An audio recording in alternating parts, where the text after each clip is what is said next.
I recently retired from the California Highway Patrol after 23 years of service.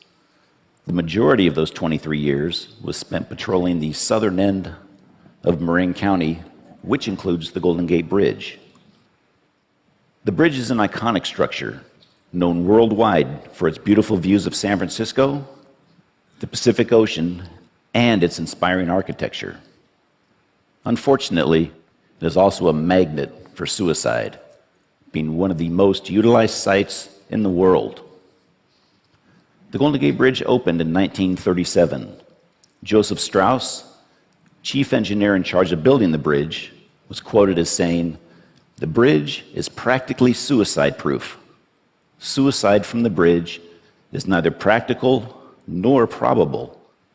But since its opening, over 1,600 people have leapt to their death from that bridge." Some believe that traveling between the two towers will lead you to another dimension. This bridge has been romanticized as such. That the fall from that frees you from all your worries and grief, and the waters below will cleanse your soul. But let me tell you what actually occurs when the bridge is used as a means of suicide. After a free fall of 4 to 5 seconds, the body strikes the water at about 75 miles an hour. That impact shatters bones, some of which then puncture vital organs. Most die on impact. Those that don't generally flail in the water helplessly and then drown. I don't think that those who contemplate this method of suicide realize how grisly a death that they face. This is the cord. Except for around the two towers, there's 32 inches of steel paralleling the bridge.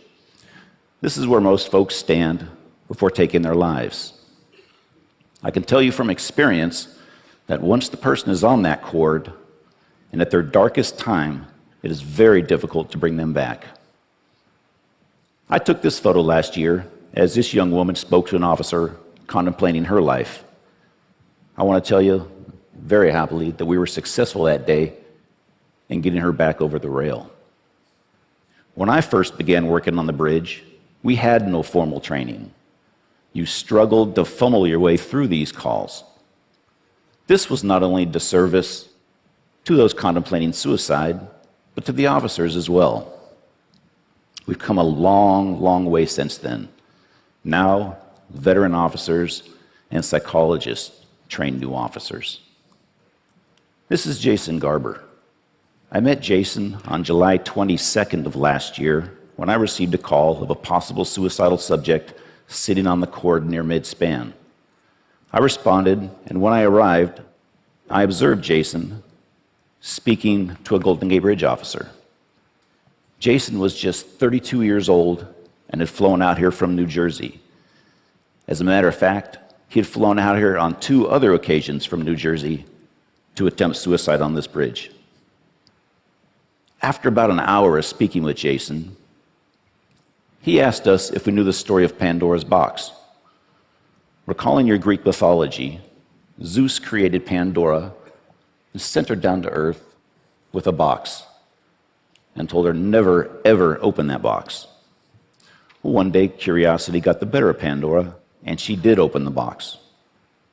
Out flew plagues, sorrows, and all sorts of evils against man. The only good thing in the box was hope. Jason then asked us, what happens when you open the box and hope isn't there? He paused a few moments, leaned to his right, and was gone.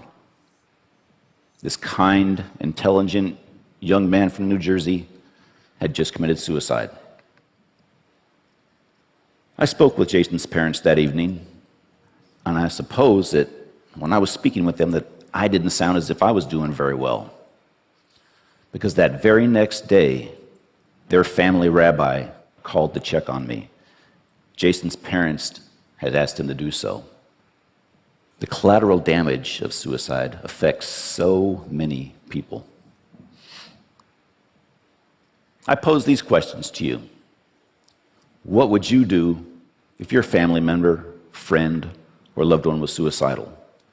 What would you say? Would you know what to say? In my experience, it's not just the talking that you do, but the listening.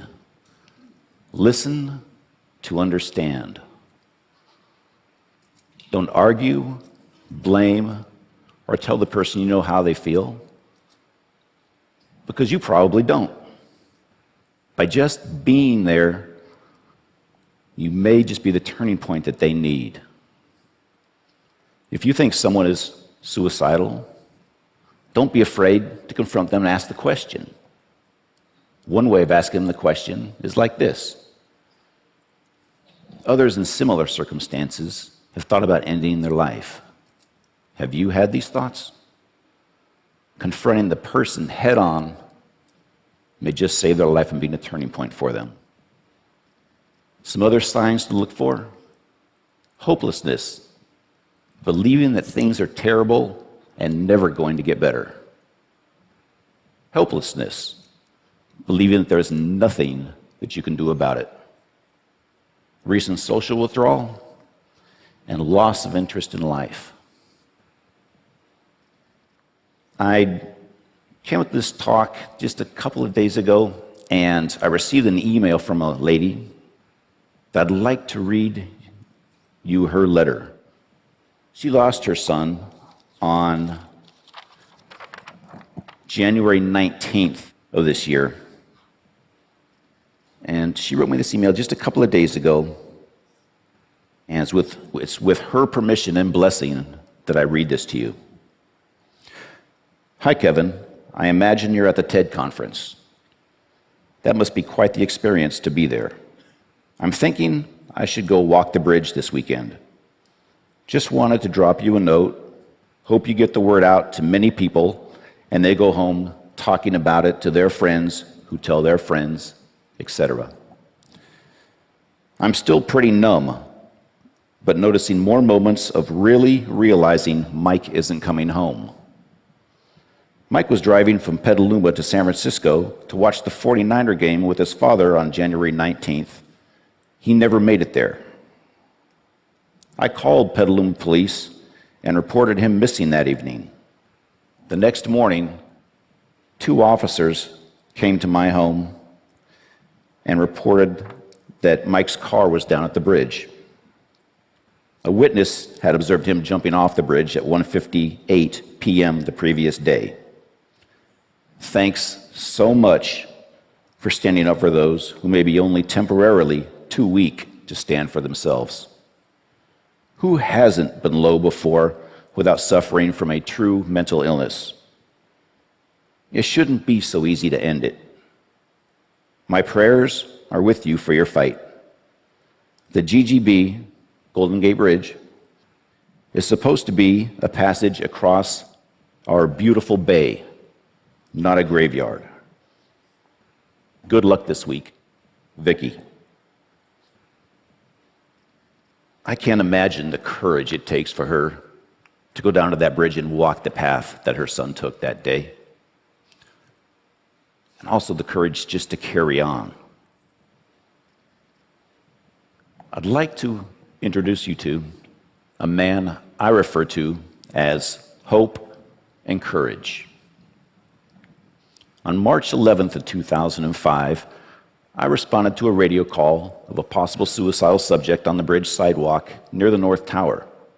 I rode my motorcycle down the sidewalk and observed this man, Kevin Briggs Cây, standing on the sidewalk.